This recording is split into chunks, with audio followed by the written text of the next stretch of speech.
મા બાપને મૂર્તિઓ ગમી જાય, પણ કન્યાને તો ગમવું જોઈએ ને. અને અત્યારે તો કેટલી વખત ઇન્ટરવ્યુ લે પછી મેળાવે,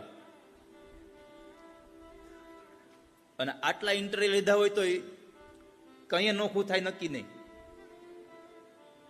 ક્યારે નોખું પડે નક્કી નહીં.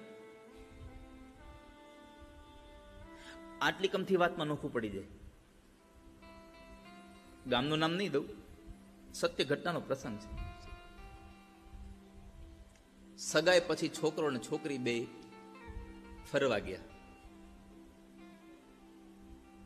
એમાં બરાબર બે જણાને ભૂખ લાગી, એટલે બે જણા સાત્વિક હશે એટલે વળી બે ફ્રૂટ લીધું. એમાં બરાબર કેળા હતા,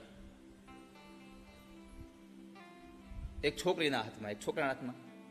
છોકરાએ એમ કેળાની છાલ ઉતારી અંદરથી કેળું લઈને ઓલી છાલ નાખી દીધી, પછી ઉભો કેળું ખાતો.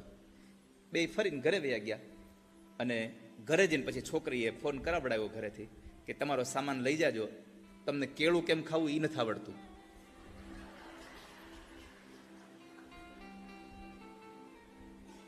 સત્ય ઘટના છે સાહેબ,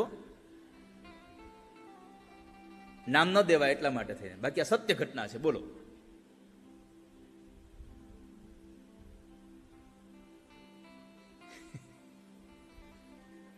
ઈ કેમ કહી શકે? ઇતિમતિ રૂપ કલ્પિતા વિતૃષ્ણા ભગવતી સાત્વત પુંગવે